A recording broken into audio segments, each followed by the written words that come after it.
Lakini kwa sasa tuelekea katika kaunti ya Kisii ambapo wakazi wa Kitutu Chache Kusini, kaunti hiyo ya Kisii, wanaendelea kuhangaika kwa kukosa nguvu za umeme kufuatia kukithiri kwa visa vya kuharibiwa kwa mitambo ya transforma nyakati za usiku. Maeneo ya Marani, Nyaribari Chache na Bonchari pia yameathirika pakubwa. Hivi sasa tunaungana naye mubashara Crispin Otieno kutoka kaunti ya Kisii kwa maelezo zaidi. Crispin, uwanjani wako. Na Mashirima, ulivyosema, nipo katika kijiji cha Nyosia, maeneo ya Kitutu Chache Kusini, hapa ikiwa ni kaunti ya Kisii, ambapo unavyotazama niko na wenyeji hapa ambao wamefika kuchangia swala ambalo tunazungumzia siku ya leo kuhusiana na usambazaji wa stima. Kijiji hiki kimekuwa bila stima kwa takriban zaidi ya wiki mbili sasa. Unavyotazama hapa, hiyo ikiwa ni mojawapo ya transformer ambayo kuna wale ambao wakora walifika katika kijiji hiki wakavunja transformer hiyo na kusababisha giza totoro katika kijiji hiki. Nataka tusemezane na wakazi katika kijiji hiki cha Nyosia. Hebu tuambie, unaitwa nani? Umeathirika kivipi kutokana na ukosefu wa stima katika kijiji hiki? Kwa majina naitwa Brigid Kerubo kutoka Nyosia. Kwa kusema ukweli, hii kijiji tumekuwa kwa giza tororo for the last 2 weeks. Wakora waliweza kufika hapa na wakaweza kuchukua transformer yenye ilikuwa inasaidia kila mtu kwa hii kijiji. Lakini nadhani tunamulilia the Minister for Energy, Mr. Chirichiri, aweze akaingilia katikati ili aweze kusaidia wanakijiji, kwa vile wengi wetu tumepatwa na shida mbalimbali kulingana na hii kutolewa kwa transformer yetu. For the last 2 weeks the area imekuwa in full darkness, kumaanisha mambo ya usafiri, kutembea huku na kule, kumekuwa kumetofishwa sana. Asante sana. Yes. Tunafahamishwa kwamba chini ya wiki moja tu, Mashirima, kijiji hiki kimepoteza takriban ama eneo hili limepoteza takriban transformer kama 4. Hebu tujenge taswira, shida huwa iko wapi, na je, mnapowasilisha maombi yenu mnaambiwa nini? Asante sana Citizen. Mimi nafanya ofisi ya Mheshimiwa Kibagendi Area MP, na ripoti zimekuja kutoka maeneo haya kwa mara ya 3 sasa. Within a radius of 2 kilometers transformer zimeharibiwa, kati ya transformer 1 hadi transformer 4. Kwa hivyo pia imekuwa ni changamoto hata kuongea na Kenya Power kurekebisha mambo ya transformer, kurejesha hapa, na hawa haswa ni wakulima, wafanya biashara. Unapata mtu anajihikimu kutengeneza nywele, kufanya biashara tofauti tofauti. Imekuwa changamoto kubwa sana. Sasa kitu yenye ningesema hapa ni kwamba kumekuwa na vandalism na changamoto haswa dawa yenye tungehitaji kutoka Kenya Power. Tulisikia hivi karibuni kwamba wanataka kupeleka mswada kusimamisha ile export ya copper wires na materials related with the electric materials. Kwa hivyo hiyo ni njia moja tungesema iweze kutusaidia. Alafu pia kutoka kwa ofisi ya Mheshimiwa is also pushing tupate more security.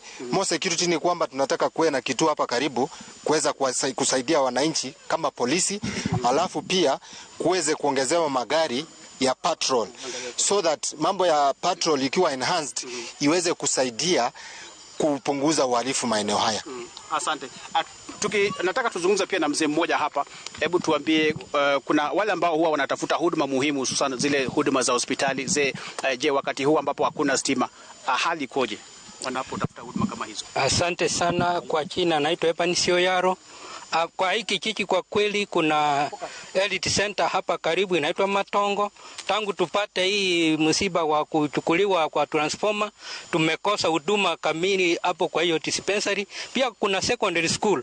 Watoto wetu sasa waendi shule mapema kwa sababu hakuna ile mwangaza wa kuonyesha. Uchumi kwa kweli sehemu hii umerudi chini kwa sababu tulikuwa tunaangua mayai kutumia stima, na wengine walikuwa na dairy milk kusupply, hiyo yote imekuwa ni imeturutisha nyuma. Kwa hiyo tunaomba serikali iingilie kati, ione hao waragai kabisa, iwafuate. Tunajua iko na uwezo, kwa sababu kijiji kimerudi nyuma, kimeturutisha nyuma. Tukiangalia penye tumetoka, tulikuwa tumesahau mambo kabisa ya hii taa ndogo ndogo kwa kutumia, tulikuwa tunatumia mwangaza, hata news hatupati siku hizi. Asante sana. Kila ambacho ninaweza nikaongezea, mimi ni mkaaji pia wa katika kijiji hiki, ni mchungaji Steven Mweresa. Kwa hakika tangia hii transformer ikaweze kuibiwa kutoka kijiji hiki, wizi umeweza kuongezeka sana, kwa sababu sasa uwezi ukawacha vitu nje ama uwezi ukatembea wakati giza imeanza kuingia. Kwa hivyo kuna wakora wanakuja, wanatumia hiyo giza kupora watu ama kuwaibia watu. Kwa hivyo tunaomba serikali na wizara hii ikaweze kusikia kilio chetu, ikaweze kutusaidia na kureplace hii transformer, ili hata tukaweze kuwa na mwangaza wa kusaidia katika kijiji chetu. Kila ambacho ningeweza kuomba mheshimiwa wetu ya kwamba wakaweze kushirikiana. Kwa hakika hata hii transformer yenyewe ni kidogo ukilinganisha na ukubwa wa kijiji hiki. Kwa hivyo hata kuna wengine hawapati stima. Asante. Kwa hivyo nashukuru sana. Asante. Asante sana.